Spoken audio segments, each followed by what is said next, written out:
Bonjour à tous et à toutes et bienvenue à la lecture de la parole de Dieu.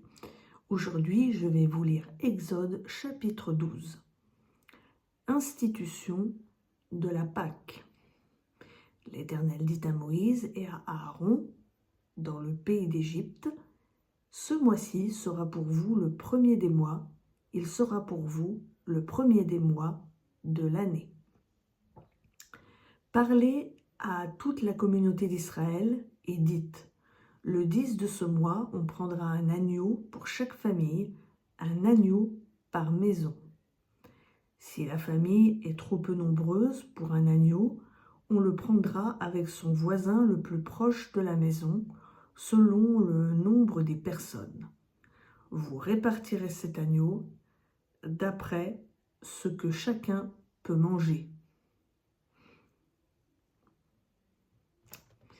Ce sera un agneau sans défaut, mâle, âgé d'1 an. Vous pourrez prendre un agneau ou un chevreau. Vous l'aurez en garde jusqu'au 14e jour de ce mois, et toute l'assemblée de la communauté d'Israël l'immolera entre les 2 soirs. On prendra de son sang et l'on en mettra sur les 2 poteaux et sur le linteau de la porte des maisons où on le mangera. Cette même nuit, on en mangera la chair, on la mangera rôtie au feu, avec des pains sans levain et des herbes amères. Vous ne le mangerez pas à demi-cuit, ni bouilli dans l'eau, mais il sera rôti au feu, la tête avec les pattes et les entrailles. Vous n'en laisserez rien jusqu'au matin, et s'il en reste quelque chose le matin, vous le brûlerez au feu.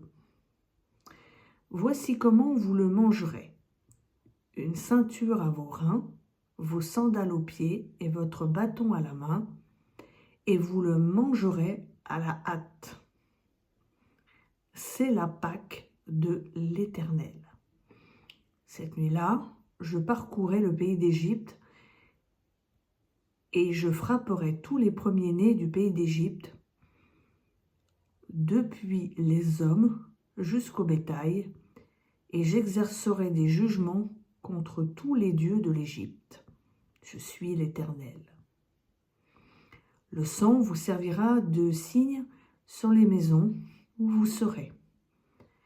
Je verrai le sang, je passerai au-dessus de vous, et il n'y aura pas sur vous de fléau destructeur quand je frapperai le pays d'Égypte.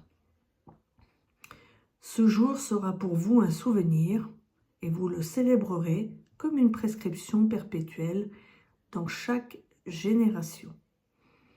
Pendant 7 jours, vous mangerez des pains sans levain. Dès le premier jour, vous supprimerez le levain de vos maisons.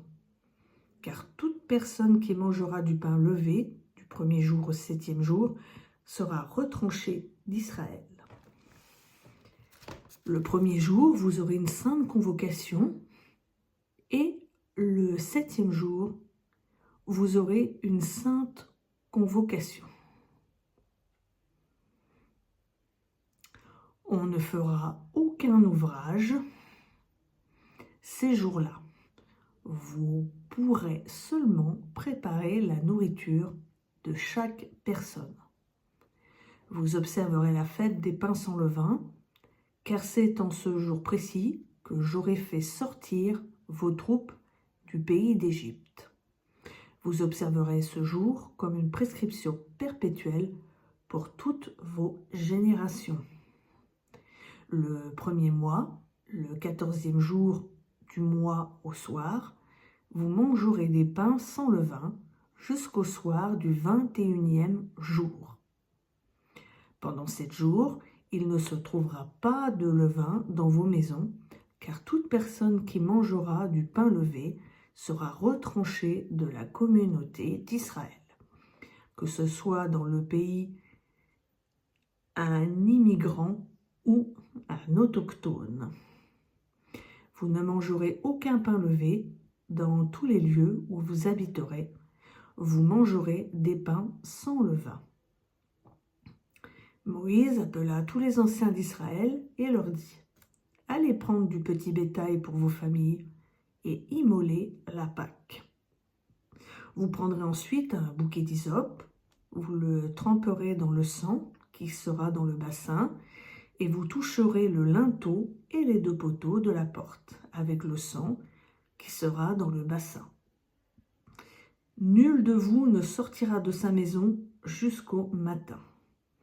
Quand l'Éternel traversera l'Égypte pour frapper, et qu'il verra le sang sur le linteau et sur les 2 poteaux, l'Éternel passera par-dessus la porte et ne laissera pas le destructeur entrer dans vos maisons pour vous frapper. Vous observerez cela comme une prescription pour vous et pour vos fils à perpétuité. Quand vous serez entrés dans le pays que l'Éternel vous donnera, selon sa parole, vous observerez ce rite. Et lorsque vos fils vous diront « Que signifie pour vous ce rite ?» vous répondrez « C'est le sacrifice de la Pâque en l'honneur de l'Éternel qui a passé par-dessus les maisons des Israélites en Égypte, lorsqu'il frappa les Égyptiens et qu'il préserva nos maisons. » Le peuple s'inclina et se prosterna. Et les Israélites s'en allèrent. Ils firent exactement ce que l'Éternel avait ordonné à Moïse et à Aaron. 10e plaie, mort des premiers-nés. Au milieu de la nuit, l'Éternel frappa tout premier-né dans le pays d'Égypte, depuis le premier-né du Pharaon assis sur son trône, jusqu'au premier-né du captif dans sa prison et jusqu'à tout premier-né du bétail. Le Pharaon se leva de nuit, lui, tous ses serviteurs et tous les Égyptiens, et il y eut de grands cris en Égypte, car il n'y avait point de maison où il n'y eût un mort. Dans la nuit même, le Pharaon appela Moïse et Aaron et leur dit : « Levez-vous, sortez du milieu de mon peuple, vous et les Israélites aussi. Allez, servez l'Éternel comme vous l'avez dit. Prenez aussi votre petit et votre gros bétail, comme vous l'avez dit. Allez et bénissez-moi aussi. » Les Égyptiens pressaient le peuple. Ils avaient hâte de le laisser partir du pays, car ils disaient : « Nous périssons tous. » Le peuple emporta sa pâte avant qu'elle soit levée. Leurs pétrins étaient enveloppés dans leurs vêtements sur leurs épaules. Les Israélites firent ce que Moïse avait dit. Ils demandèrent aux Égyptiens des objets d'argent, des objets d'or et des vêtements. L'Éternel fit en sorte que le peuple obtienne la faveur des Égyptiens, qui se rendirent à leur demande, et ils enlevèrent cela aux Égyptiens. Départ d'Égypte. Les Israélites partirent de Ramsès pour Sukkot, au nombre d'environ 600 000 hommes de pied, sans les enfants. Tout un ramassis de gens monta aussi avec eux. Ils avaient un cheptel considérable de petits et de gros bétail. Ils firent des gâteaux cuits sans levain avec la pâte qu'ils avaient emportée d'Égypte et qui n'était pas levée, car ils avaient été chassés d'Égypte sans pouvoir s'attarder et sans avoir fait de provisions pour eux. Le séjour que les Israélites firent en Égypte fut de 430 ans. Au bout de 430 ans, ce jour précis, toutes les troupes de l'Éternel sortirent du pays d'Égypte.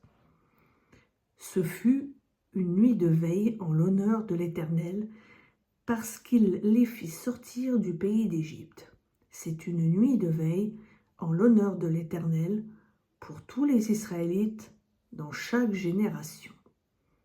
L'Éternel dit à Moïse et à Aaron : « Voici la prescription au sujet de la Pâque. Aucun étranger n'en mangera. Tu circonciras tout esclave acquis à prix d'argent, alors il en mangera. Le résident temporaire et le mercenaire n'en mangeront pas. On la mangera dans la maison même. Vous n'emporterez pas de chair hors de la maison et vous ne briserez aucun os. Toute la communauté d'Israël célébra la Pâque.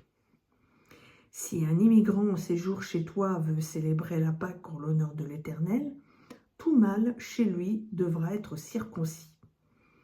Alors, il s'approchera pour la célébrer et il sera comme l'autochtone, mais aucun incirconcis n'en mangera.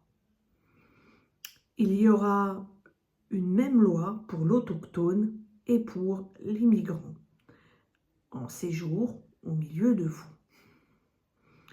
Tous les Israélites firent exactement ce que l'Éternel avait ordonné à Moïse et à Aaron. Ce jour précis, l'Éternel fit sortir du pays d'Égypte les Israélites en troupes organisées. Donc voilà, c'était la lecture de l'Exode, chapitre 12. Je vous souhaite à tous et à toutes une bonne soirée et à bientôt sur Elolam.